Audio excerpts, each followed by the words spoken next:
떠오르는 단어는 염려입니다.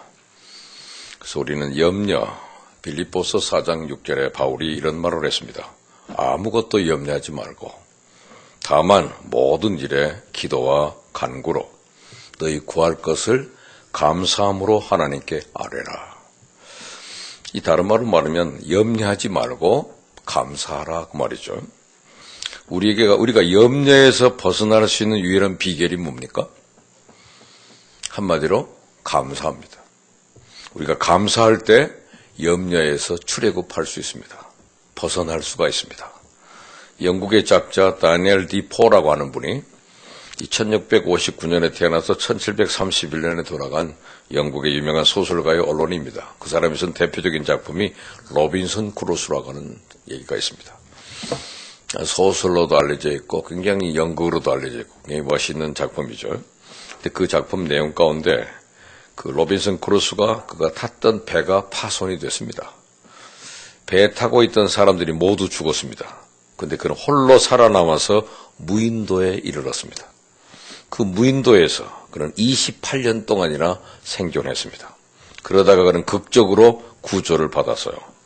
그가 어떻게 해서 아무도 없는 무인도에서 28년 동안이나 홀로 살 수가 있었을까? 그의 정신력이 어디에서 나온 것일까? 한마디로 감사하는 마음에서 나왔다고 합니다. 왜 하필이면 나한테 이런 불행한 일이 생겼단 말인가? 그는 그렇게 한 번도 생각해 본 적이 없답니다. 다른 사람들은 다 죽었지만 그래도 자기는 죽지 않고 살아남았다는 사실 한 가지만으로도 그는 감사했습니다. 아무도 없는 무인도입니다. 그러나 따먹을 수 있는 과일이 있었다는 사실만으로도 그는 감사했습니다. 아무 데서 옷을 구할 수가 없습니다. 그러나 옷을 입지 않고서도 얼마든지 살아갈 수 있을 만큼 날씨가 따뜻하다는 사실에 감사했습니다. 그에게는 총 한 자루 외에는 변변한 무기가 없었습니다. 그러나 섬 안에는 자기를 해칠 만한 짐승이 살고 있지 않다는 사실에 그는 감사했습니다. 그래서 그는 이런 귀한 깨달음을 스스로 얻게 됩니다. 이 세상에서 가장 비참한 사람은 무인도에 홀로 남아있는 사람이 아니라 어디에서든지 감사할 조건을 생각할 줄 모르는 사람이다 그랬습니다. 이 세상에서 가장 불행한 사람이 누굴까요? 감사할 줄 모르는 사람입니다. 여러분, 우리가 오늘 읽은 본문은 염려하지 말라는 교훈으로 우리에게 너무나도 잘 알려져 있는 말씀입니다. 염려하지 마라. 이 말씀을 달리 표현하면 뭐예요? 염려하지 말라의 다른 말, 감사하라. 감사라예요. 예수님은 오늘 본문에서 우리가 염려하지 않아도 될 여러 가지 이유를 말씀해 줬습니다. 달리 표현하면 우리가 하나님께 감사해야 될 조건들을 우리에게 말씀해 주신 거죠. 예수님 오늘 본문의 말씀을 통해서 우리를 향한 하나님의 은혜가 어떤지 세 가지로 말씀해 주셨습니다. 오늘 말씀을 셋으로 나눈다면 첫째, 우리가 잘 아는 히브리어로만 표현해 보겠습니다. 첫째는 우리에게는 에벤에셀의 은혜가 있습니다. 어디 가니까 회사 이름도 에벤에셀이 있죠. 한번 해봅시다. 에벤에셀. 그 말은 여기까지 우리를 도우셨다 그런 뜻이에요. 여기까지 우리를 도우신다. 에벤에셀입니다. 지금까지 우리가 살아온 것은 뭡니까? 하나님의 은혜입니다. 지금까지 우리의 목숨이 유지되고 있는 것과 지금도 건강한 몸으로 이 자리에 앉아서 예배드리고 있는 것은 전적으로 하나님의 은혜입니다. 하나님이 여기까지 우리를 인도해 주신 에벤에셀의 은혜입니다. 25절에 티모데 25절이 뭐라고 되어 있습니까? 그러므로 내가 너에게 이르노니 목숨을 위하여 무엇을 먹을까? 무엇을 마실까? 몸을 위하여 무엇을 입을까? 염려하지 말라. 목숨이 음식보다 중하지 아니하며 몸이 의복보다 중하지 아니하냐. 근데 오늘 말씀이 그러므로라고 하는 접속사로 시작됩니다. 그럼 오늘 본문 바로 앞에 24절에는 뭐라고 말씀하셨어요? 한 사람이 두 주인을 섬기지 못할 것이니 혹 이를 미워하고 저를 사랑하거나 혹 이를 중히 여기고 저를 경히 여김이라.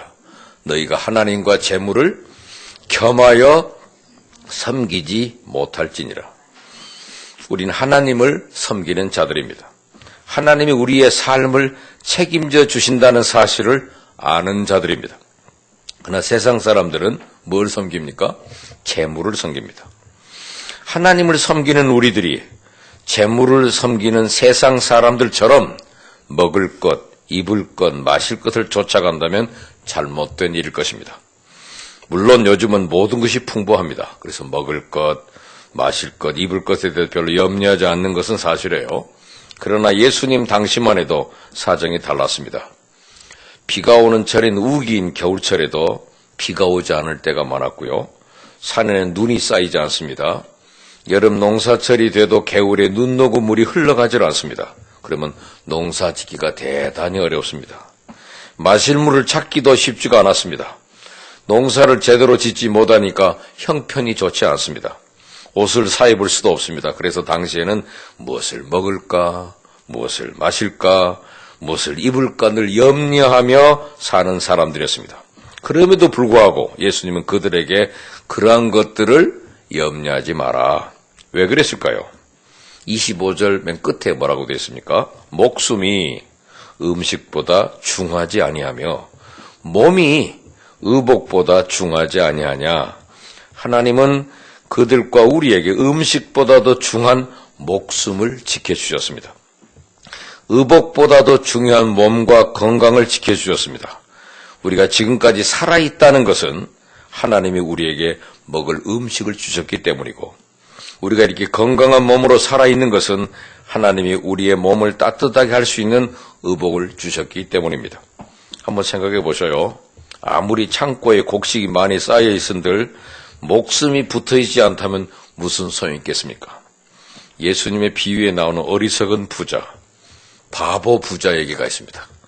창고에 곡식이 가득 쌓여 있습니다. 그러나 하나님은 그 영혼을 오늘 밤 내가 너를 불러가면 이 모든 쌓아놨던 물질이 도대체 무슨 의미가 있단 말이냐 그래서요.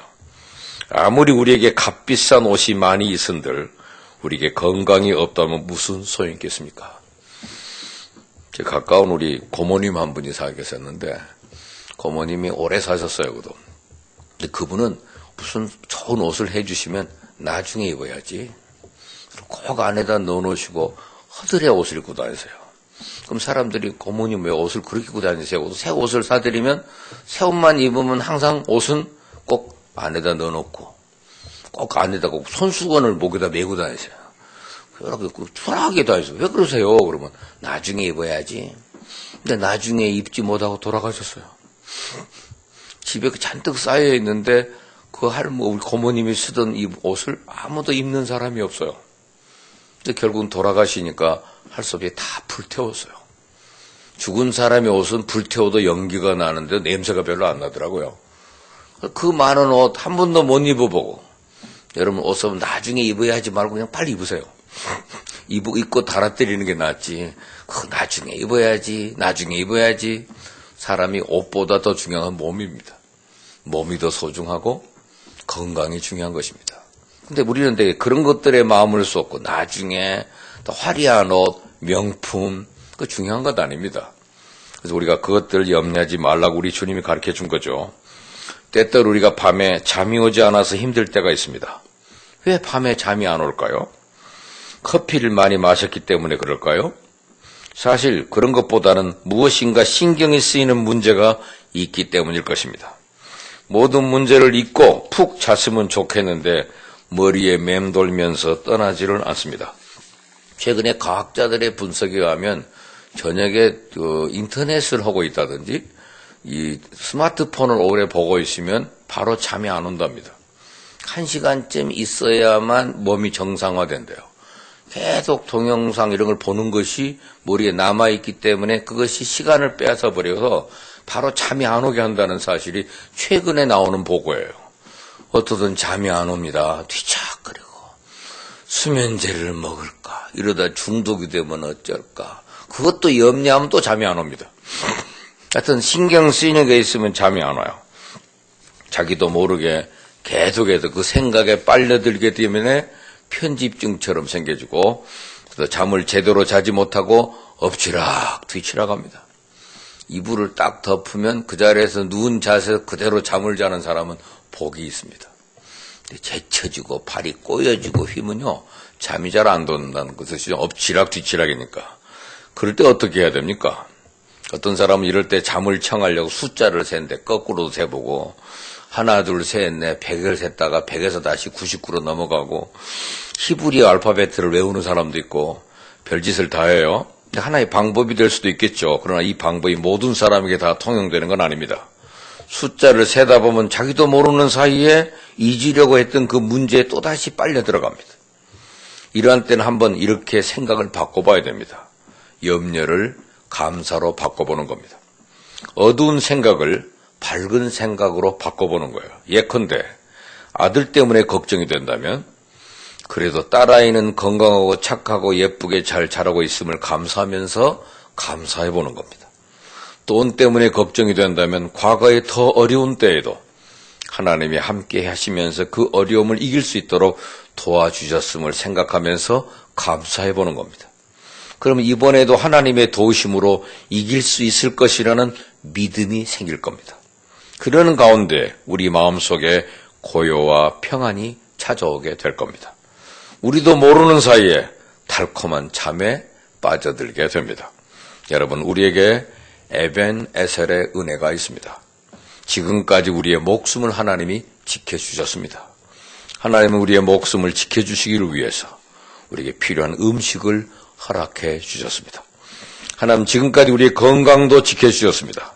하나님 우리의 건강을 위해서 입을 옷도 주셨습니다.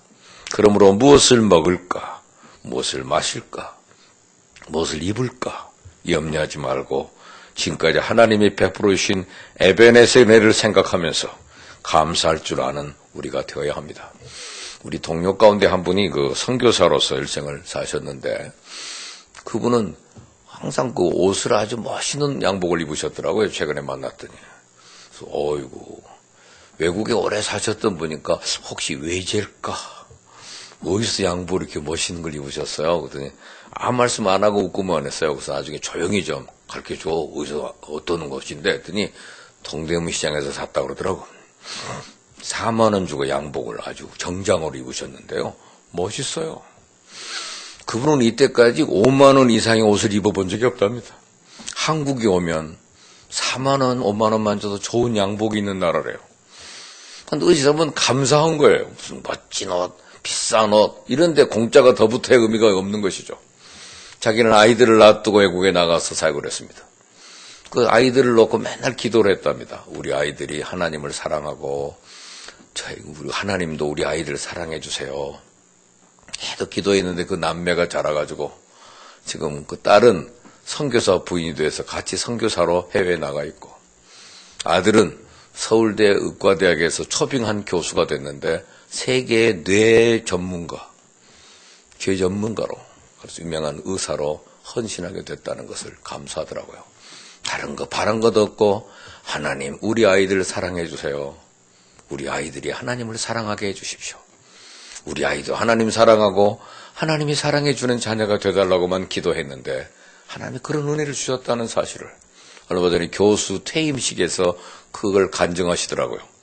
의미 있는 말씀으로 받아들였습니다. 에벤에셀의 은혜가 있는 사람들, 하나님 여기까지 나를 지켜주신 것 감사하고 놀라운 하나님의 은총을 입습니다.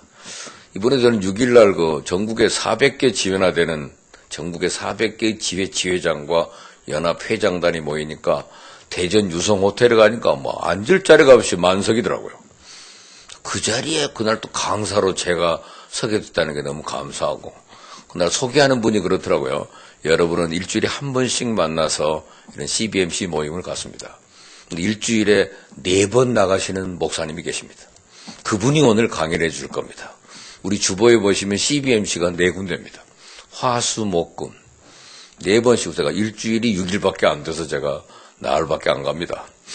제가 16년째 이 4군데를 지도하고 있는데 하나님의 은혜죠. 그랬더니 다른 파생 효과로 대학에도 강의 나가게 되고 다른 그 실업인 선교에도 나가다 보니까 최근에 감리교 실업인도 제가 인도하게 돼서 4년째 강의를 하고 있습니다.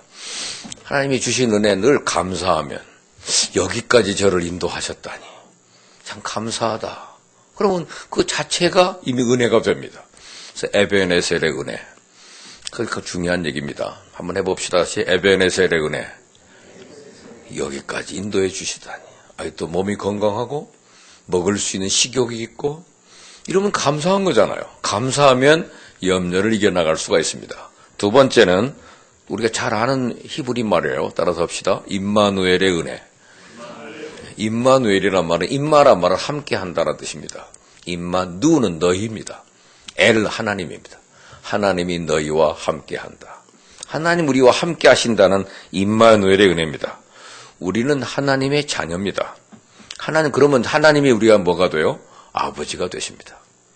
하나님은 결코 우리를 고아처럼 홀로 버려두지 않습니다. 지금도 하나님은 임마누엘로 같이 하시면서 한 사람 한 사람을 눈동자같이 지켜주고 돌보아 주십니다. 예수님이 이것을 설명하기 위해서 두 가지 예를 드셨습니다. 공중의 새와 들의 백합화를 보라 그러셨어요. 오늘 우리가 읽은 본문은 선상설교 가운데 한 부분인데 예수님 산 위에서 지금 말씀을 하고 계십니다. 공중에는 새들이 날고 있었습니다. 들에는 이름 모를 아름다운 꽃들이 피어 있을 겁니다. 근데 백합화라고 그래서 우리나라 사람들은 백합화가 하얀 꽃이라고 생각을 해요. 백합이라고 그랬으니까. 릴리라고 영어로는 번역이 되죠. 백합.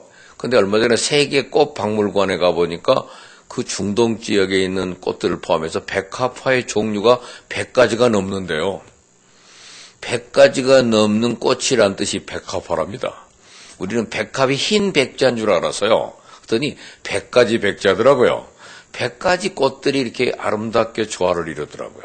여러 가지 들꽃들을 보라. 꽃들이 이름이 모르면 산꽃. 이름 붙이면 되잖아요. 야생화들. 많은 꽃들이 있습니다. 그 꽃들을 비유로 드신 겁니다. 여러분, 백합을 하얀 꽃으로만 제한하지 마세요. 흰 백자가 아닙니다. 여기서 이 공중의 새와 꽃들에 대해서 보시면서 예수님이 설명을 첫 번째 먼저 공중의 새에 대한 예를 들어주셨습니다. 26절 한번 보셔요. 공중의 새를 보라. 심지도 않고 거두지도 않고 창고에 모아들이지도 아니하되 너희 하늘 아버지께서 기르시나니 너희는 이것들보다 귀하지 아니하냐? 하는 질문입니다. 이 상당히 그 수사법적으로 레토릭이 아주 훌륭합니다. 그런 것들보다 너희가 더 귀하지 않니? 공중의 새는 농사 짓는 법이 없습니다. 예수님은 농사 짓는 일을 3단계로 말씀했어요. 공중의 새는 심지도 않고 거두지도 않고 창고에 모아들이지도 않는다 그랬습니다. 이와 같이 공중의 새는 농사를 짓지 않지만 결코 염려하는 법이 없습니다. 언제나 즐겁게 노래를 부르면서 잘만 살아갑니다. 왜 그렇습니까? 26절 하반절에 보니까 너희 누가 하늘 아버지께서 기르시나니, 그렇죠? 하늘 아버지께서 기르시나니, 하늘에 계신 우리 아버지, 하나님이 하늘에 계시다고 해서 그 팔이 짧으신 것이 결코 아니고 하나님은 자신이 창조하신 이 세계를 언제나 그 팔로 섭리하면서 돌보고 계십니다. 새들이 자라는 데 필요한 풀을 키워주시고 새들의 먹이가 되는 벌레를 길러주십니다. 그렇게 함으로써 하나님은 새들을 기르시는 겁니다. 하나님이 새들을 창조하셨기 때문입니다. 26절 끝부분에 보니까 너희는 이것들보다 귀하지 아니하냐? 누가복음 12장 24절에 똑같은 말씀이 기록되어 있는데 거기에는 공중의 새란 말을 까마귀라고 번역을 했더라고요. 까마귀는 어떤 새입니까? 우리는 부정한 새라고 생각을 해요. 구약의 이스라엘 백성들이 가증히 여기도록 되어 있는 새입니다. 그 보잘것없는 새 한 마리라도 하나님은 잊지 않고 먹이십니다. 하물며 우리들은 하나님의 형상으로 창조함을 받은 하나님의 사랑받는 자녀들입니다. 그렇다면 공중의 새를 먹이시는 하나님이 그 자녀들인 우리를 왜 먹이시지 않겠는가? 예수님의 공중의 새에 이어서 들의 백합화를 예로 들어서 설명하셨습니다. 28절 또 너희가 어찌하여 의복을 위하여 염려하느냐? 들의 백합화가 어떻게 자라는가 생각해보라. 수고도 아니하고 길쌈도 아니하느니라. 예수님 당시만 하더라도 옷 한 벌 해 입기가 참 어려운 때였습니다. 그럼에도 불구하고 예수님은 의복을 위하여 염려하는 사람들을 책망하셨습니다. 요즘은 어떻습니까? 옷이 너무 흠합니다. 한두 번 입고 나서 집안에 걸어놓은 옷들이 얼마나 많습니까? 그럼에도 불구하고 무엇을 입을까 염려하면서 살아간다는 것은 잘못된 일입니다. 들의 백합화는 수고도 아니하고 그랬습니다. 들의 백합화는 꽃의 색깔을 무엇으로 하며 디자인을 어떻게 할 것인가 등으로 머리를 쓴 적이 없습니다. 들의 백합화는 길쌈도 하지 않습니다. 덜컹덜컹 소리내면서 옷감을 짜는 일도 없습니다. 옷감이 남는다고 해서 가위로 옷감을 잘라내는 재단하는 일도 없고 옷감이 모자란다고 해서 실로 떼우거나 기우는 일도 없습니다. 그 자체로 완벽합니다. 그래서 예수님 29절에 이렇게 말씀했어요. 그러나 29절 내가 너에게 말하노니 솔로몬의 모든 영광으로도 입은 것이 이 꽃 하나만 같지 아니하느니라. 대단하죠. 솔로몬은 이스라엘 역대 왕들 가운데 가장 많은 부귀와 영화를 누렸던 왕입니다. 그가 입은 아름다운 옷도 들의 백합화의 아름다움에 견줄 수가 없다는 겁니다. 사람이 입은 옷은 아무리 잘 만들다 할지라도 기운 곳이 있습니다. 몇 번 입고 나면 구겨집니다. 염색을 아무리 잘한다고 해도 물이 빠지기 마련입니다. 그러나 꽃들은 그렇지 않습니다. 제가 최근에 어떤 남방을 하나 입었는데 남방을 입고 나는데 이쪽 유통에가 벗겨졌더라고요. 뜯어졌어요. 그래서 이거 도대체 뭐냐고 양복 만드신 분한테 물어봤더니 목사님 저 안전벨트 매셨죠? 안전벨트 맨 것이 옆에 닿으면 그것이 벗겨지고 갈라진다네요.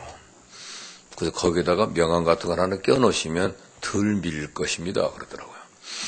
사람의 옷은 잘 입어도 옆에가 헤어지더라고요. 지난번에 바지 밑에가 이렇게 헤어졌더라고요. 그랬더니 목사님 그거 실크로 된 옷이군요. 그런 분은 직접 운전하고 다니시면 안 된대요.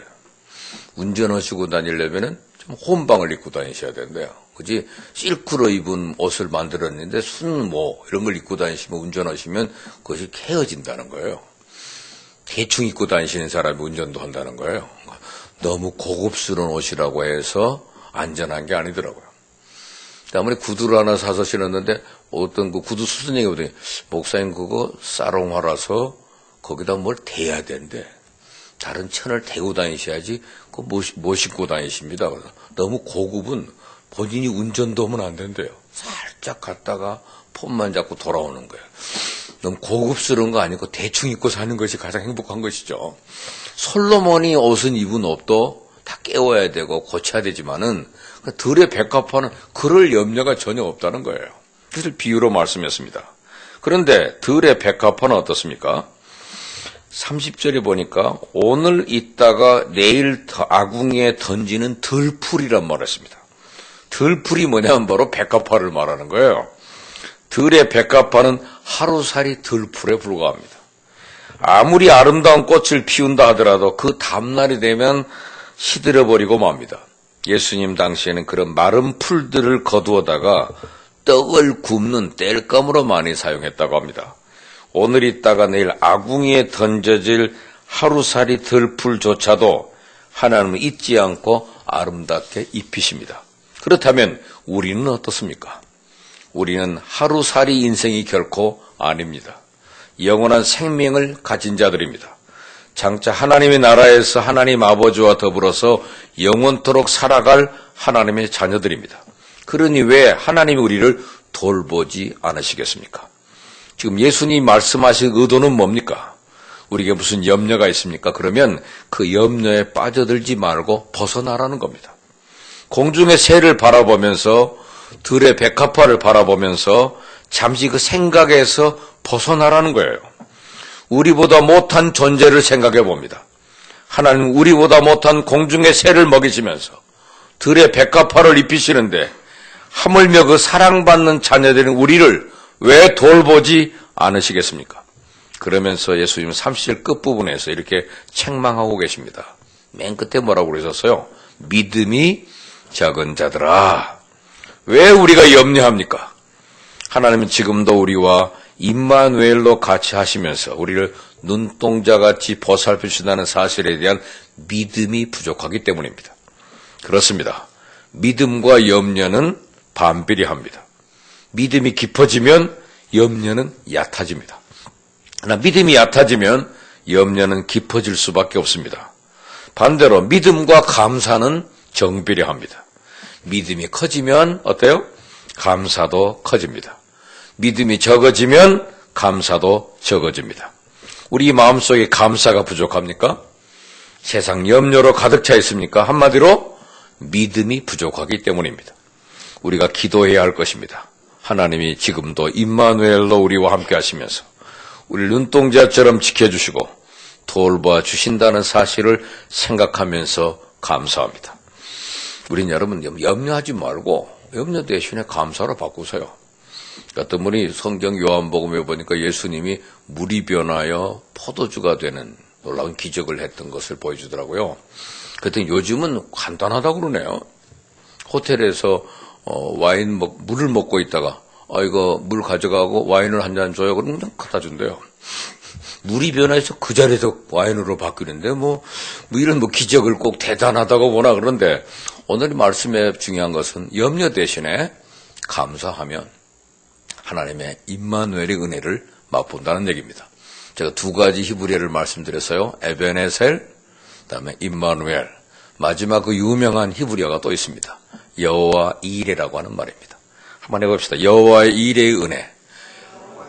예, 여호와 이레의 은혜입니다. 여호와 이레라는 말은 여러분 이레라는 그 이름이 하도 유명해가지고 그러니까 이레 산업, 이레 기업, 이레 공장, 이레란 말이 많이 붙어 있어요.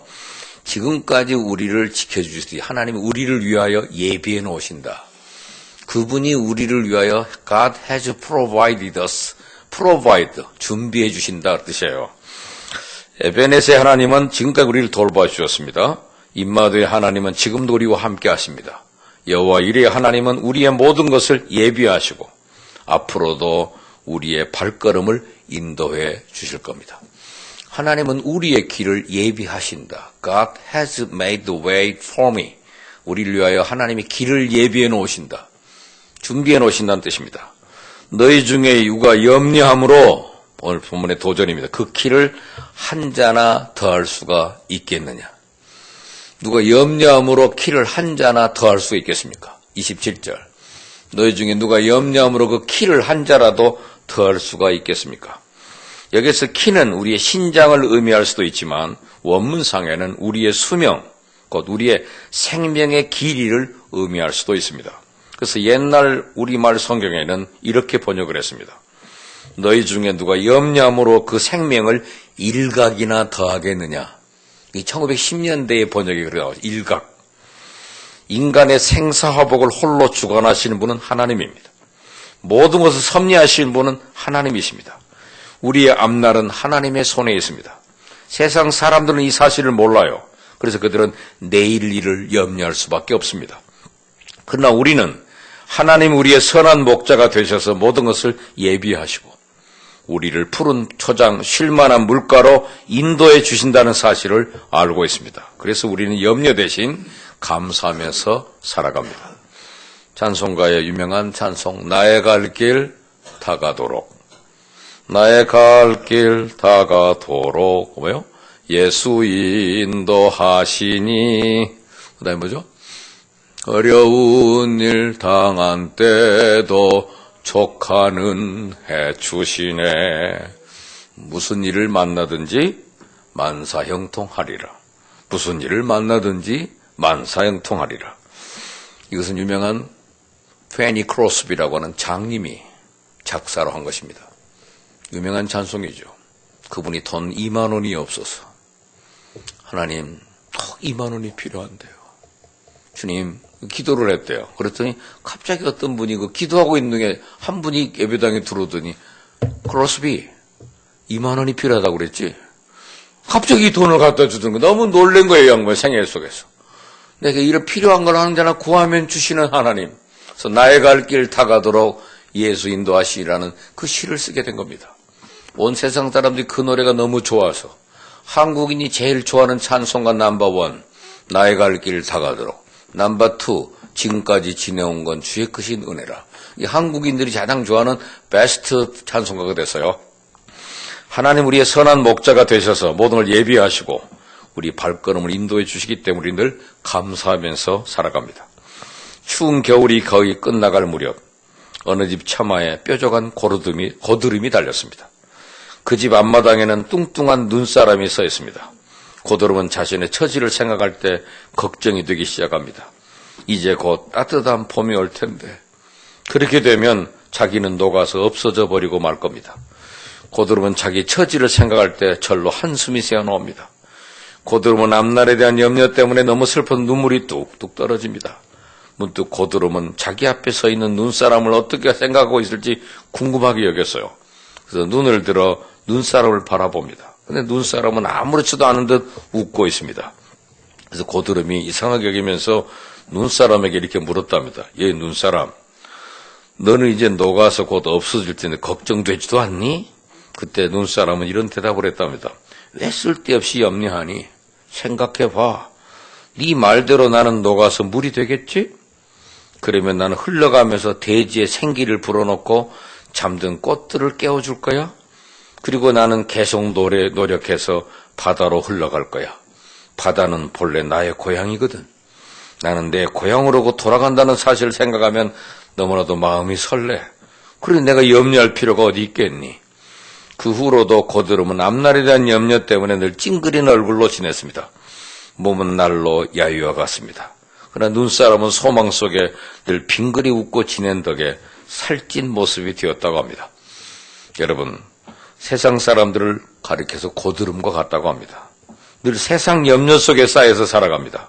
그들에게는 소망이 없기 때문입니다. 그러나 하나님의 자녀된 우리에게는 소망이 있습니다. 여호와 이레의 은혜입니다. 하나님이 모든 것을 예비해 주시고 우리의 발걸음을 인도해 주신다는 사실을 알기 때문에 우린 염려가 아니라 감사를 하면서 살아갈 수가 있습니다. 예수님의 제자 베드로는 예수님을 바라보면서 바다 위를 걸었어요. 갑자기 바람이 붑니다. 무서운 생각이 듭니다. 그러자 물에 빠져버렸습니다. 그러나 예수님이 즉시 그에게 손을 내미셔서 그를 건져줬습니다. 베드로는 그때의 자신의 체험을 생각하면서 베드로전서 5장 7절에 이런 말을 남겼습니다. 너희 염려를 다 주께 맡겨버리라. 이는 저가 너희를 권고하심이라. 이 권고라고 하는 말은 영어로 take care, 돌본다는 뜻입니다. 하나님이 우리의 앞날을 돌봐주기 때문에 우리는 염려할 필요가 없습니다. 하나님은 여호와 이레의 하나님이십니다. 우리의 모든 것을 다 예비하시고 앞서가시면서 우리의 발걸음을 인도해 주십니다. 이 사실을 늘 생각하면서 늘 예수님을 바라보며 무리를 걸어가는 우리의 승리로운 모습을 바라보는 것. 여러분, 우리에게는 에베네셀의 은혜, 하나님 여기까지 우리를 인도해 주셨습니다. 우리에게 임마누엘의 은혜, 지금도 우리와 함께 하시면서 우리를 눈동자처럼 지켜주고 계십니다. 우리에게는 여호와 이레의 은혜가 있습니다. 하나님 우리의 모든 걸 예비하시고 우리의 발걸음을 친히 인도해 주실 겁니다. 하나님의 이 은혜가 우리 마음속에 모든 근심, 걱정, 염려를 눈 녹듯이 깨끗하게 씻어주기를 바랍니다. 아울러 하나님의 은혜가 우리의 마음을 감사와 찬양으로 가득 채워주시기를 바랍니다. 기도합시다.